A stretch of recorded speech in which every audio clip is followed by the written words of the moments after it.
Welcome to Smart with Screens. I'm Chanel Acevedo. For 14 years, I built digital marketing campaigns for major brands like Disney, Netflix, Amazon, Procter and Gamble, and my job was to get you to click, scroll, and to engage. Now, I teach families and schools virtually and across New York City how these systems actually work, the algorithms, the psychology, the tricks, so that you can make informed decisions about technology. This is Smart with Screens. Let's get into it. I need to be honest with you about something. I have 14 years of digital marketing experience, as I just explained. I've literally built campaigns for some of the biggest brands in the world. I teach digital literacy workshops to schools and libraries across New York City. I know how the algorithms work. I know the psychological tricks. I know the data collection practices. And I'm still so overwhelmed as a parent. The internet terrifies me sometimes, not as a professional, but as a mother. And because I know how it all works, it doesn't make it any easier to watch my kids navigate it. If anything, it makes it harder because I know exactly what they're up against. And I think we need to talk about this because if I feel this way with all my insider knowledge and professional expertise, I know a lot of you feel this way too. Today's episode isn't about expert advice. It's about what I'm actually doing as a parent who feels lost sometimes because burying our heads in the sand is just not working. Neither is constant panic. So let me tell you what keeps me up at night. It's not just one thing, it's everything all at once. I worry about my kids seeing content they're not ready for, and I know how easy it is to stumble onto that content, even with parental controls. Because algorithms make mistakes and kids are curious. Has anyone ever tried YouTube Kids? The stuff that somehow gets through there is insane. I worry about the mental health impacts. I see the research on social media and teen depression, anxiety, body image issues, FOMO. I see it in my own community, kids who are struggling in ways we didn't struggle with at their age. I worry about predators. I know the statistics. I know how grooming works online. I know that the stranger danger we teach doesn't account for people who spend months building trust in Discord servers or Roblox or wherever the kids are. I worry about addiction. And yes, I'm using that word intentionally because I know how these platforms are designed to be habit forming. I build campaigns using these same principles. And I see my own kids struggling to put devices down. I'm wondering, am I watching their brains get rewired in real time? I worry about data privacy. I know what companies are collecting. I know what they're doing with it. I know how my kids are being turned into products, into simple data points, into target markets before they're even old enough to consent to it. I worry about misinformation. That's a big one in my household. Deepfakes, AI generated content, scams. The fact that my kids are growing up in a world where they can't trust what they see is actually insane. And here's what makes it even more overwhelming. I can't protect them from it. I can't monitor everything. I can't be in every group chat. I can't see every DM. Even if I could, I don't want to be that helicopter parent who is helicoptering so hard that my kids never know how to navigate something on their own. But I can't just do nothing. I can't pretend it's fine. I can't stick my head in the sand hoping that they'll figure it out.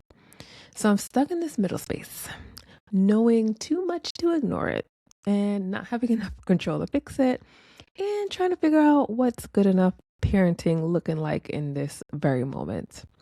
And I think a lot of you are in the same boat as I am. But before I tell you what I'm actually doing, let me tell you what I've tried that doesn't work, or at least for me.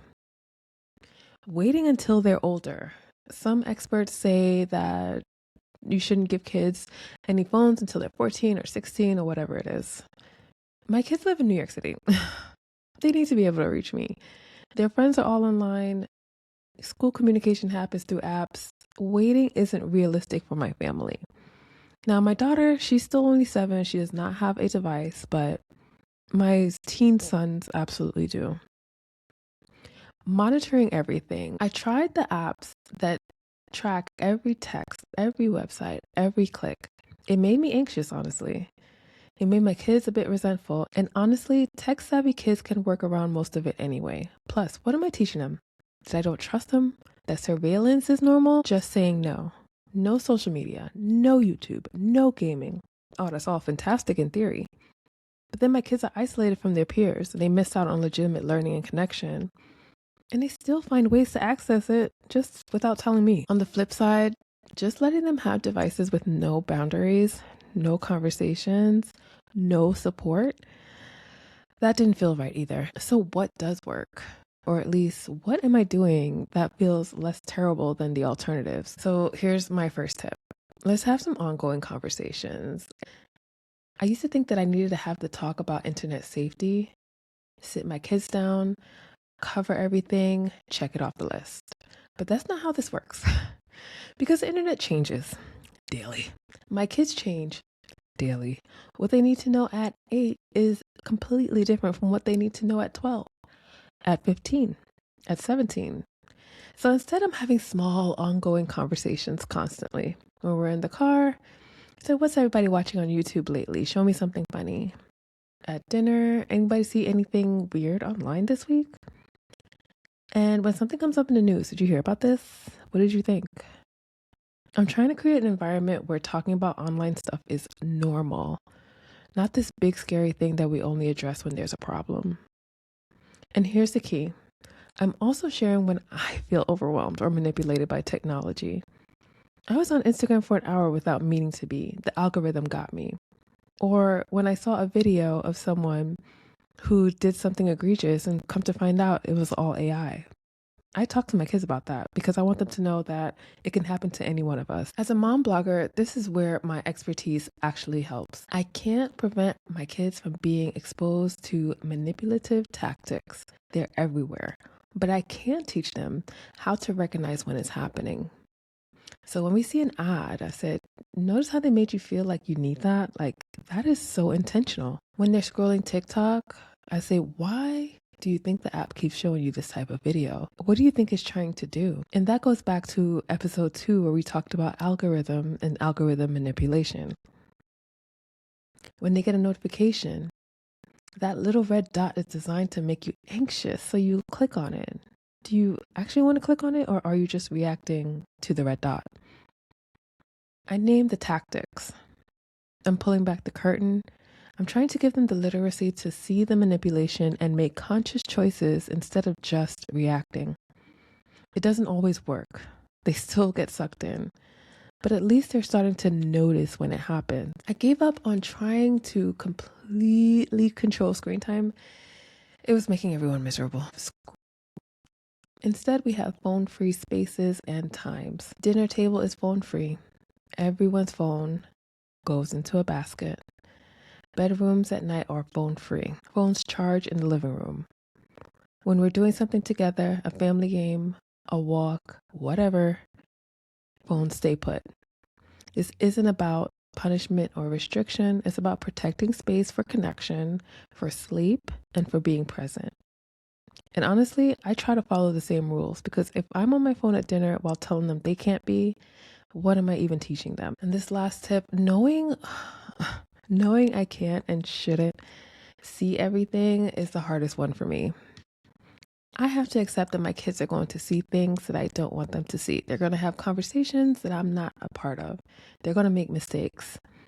Does anybody else remember being in the AOL chat rooms? Yes, I can see the hands raised. And my job isn't to prevent all of that. My job is to make sure that when it happens, when they see something disturbing, when someone makes them uncomfortable, when they mess up, they know they can come directly to me. So instead of saying, show me your phone right now, I'm saying, if you ever see something that makes you uncomfortable or scared, I want you to tell me and you won't be in trouble. Instead of, I need all of your passwords, I'm saying, I trust you and I'm here if you need help. Because here's what I know from talking to kids in workshops. The ones who are in the most danger are the ones who don't feel like they can tell their parents when something goes wrong. I'd rather have my kids come to me and say, Mom, I saw something I wish I hadn't, than have them hide it and deal with it alone because they're afraid that I'll take their phone away. Rules are important. We have them in our house, but rules without judgment just teaches kids to follow orders and not to think. So if my kid asks if they can download a new app, instead of just saying yes or no, I ask the questions. What is this app? What does it do? Who else uses it? Why do you want it? What information does it collect about you? Which is a big one. What would you do if someone on there made you uncomfortable? Sometimes I still say no, but I want them to develop the muscle of thinking critically about these decisions because one day soon, they'll be making these calls without me. The truth is, I won't always be there.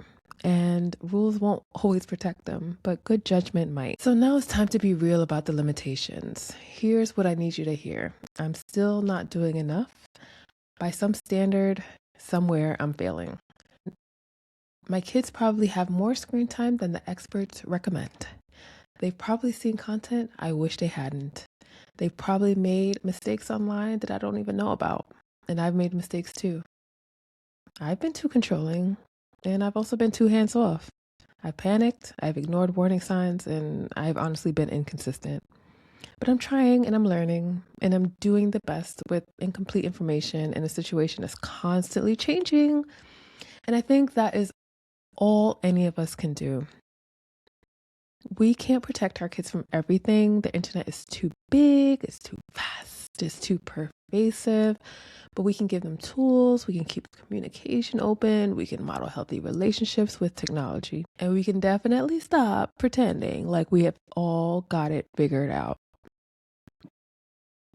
If you are a parent who feel overwhelmed by this stuff, you are not alone, and I feel it too. I literally teach this for a living. The fact that you're listening to this podcast and that you're thinking about this, that you're trying, that matters. You care. You're not burying your head in the sand, and that's worth something.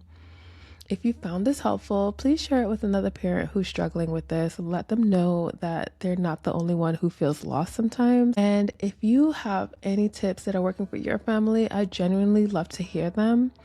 Email me at contactus@bamdigitalmedia.info and let's all figure this out together. In my next episode, I'm going to be talking about neurodivergence and digital literacy, and it's a great episode on how we can address the differences amongst us and amongst our children. I'm Chanel Acevedo. I don't have all the answers, but I'm here trying to find them with you. Let's get smart with screens.